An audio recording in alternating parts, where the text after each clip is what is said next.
আসসালামু আলাইকুম ওয়া রাহমাতুল্লাহি ওয়া বারাকাতুহু। আজকে যে বিষয় নিয়ে আলোচনা করব সেই বিষয়টি হচ্ছে পাপ কাজে কেহ বাধা না দিলে কি হবে। হাদিসে পাকের মধ্যে এসেছে, নবী করিম সাল্লাল্লাহু আলাইহি ওয়াসাল্লাম ইরশাদ করেন, যদি কোনো ব্যক্তি পাপ কাজে লিপ্ত হয় এবং কওমের লোকেরা শক্তি থাকা সত্ত্বেও তাহাকে বাধা প্রদান না করে, তবে মৃত্যুর পূর্বে দুনিয়াতেই তাহাদের উপর আল্লাহর গজব অবতীর্ণ হবে। আবু দাউদ ইবনে মাজাহ। হে মুসলমান এবং মুসলমানের উন্নতিকামী বন্ধুগণ, ইহাই হইল মুসলমানদের ধ্বংসের একমাত্র কারণ।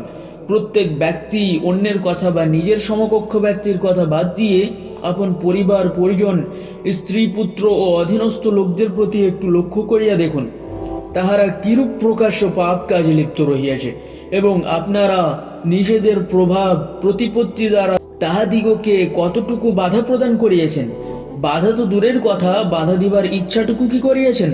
আপনি কি একটু চিন্তা করিয়াছেন যে আপনার প্রিয় পুত্র কি গর্হিত কাজই না করিতেছে, অথচ এই বাচ্চাই যদি সরকারের বিরুদ্ধে কোনো কাজ করে বা সরকার বিরোধী কোনো সভা সমিতিতে যোগদান করে, তবে বিপদের আশঙ্কায় আপনার পেরেশানির কোনো অন্ত থাকিবে না।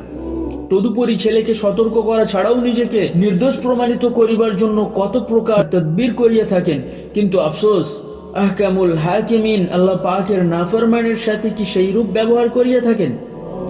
আপনি নিশ্চয় জানেন না, প্রিয় পুত্র জুয়া তাস খেলায় বড় অভ্যস্ত, নামাজের প্রতি তার কোনো ভ্রুক্ষেপ নেই, কিন্তু আফসোস আপনি ভুলবশতও কোনোদিন ছেলেকে সতর্ক করেন নাই যে বেটা কেন এই কাজ করছো, ইহা তো মুসলমানের কাজ নয়। অথচ হুকুম ছিল, যে হুকুম কি ছিল?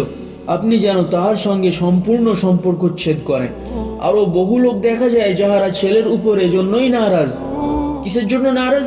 যে ছেলে ঘরে বসে থাকে, চাকুরির চেষ্টা করে না, ব্যবসা বাণিজ্যে অমনোযোগী, এজন্য বাবা ছেলের উপর নারাজ। কিন্তু ছেলে নামাজ পড়ে না, গুনাহের কাজে লিপ্ত ইত্যাদি ধর্মীয় অবহেলায় ছেলের প্রতি অসন্তুষ্টি প্রকাশ করে, এইরূপ অভিভাবক কয়জন আছে? বুজুর্গ বন্ধুগণ, ধর্মের প্রতি এইরূপ উদাসীনতা শুধুমাত্র পরকালের শাস্তির কারণ তাহা নহে, বরং ইহা আমাদের দুনিয়ার ধ্বংসও অনিবার্য। আল্লাহ পাক এই কথাগুলির প্রতি আমল করার তৌফিক দান করুন, আমাদের ধ্বংস হওয়া থেকে বাঁচিয়ে রাখুন। এই কথাগুলি নেওয়া হয়েছে ফাজাইল আমাল থেকে। আসসালামু আলাইকুম।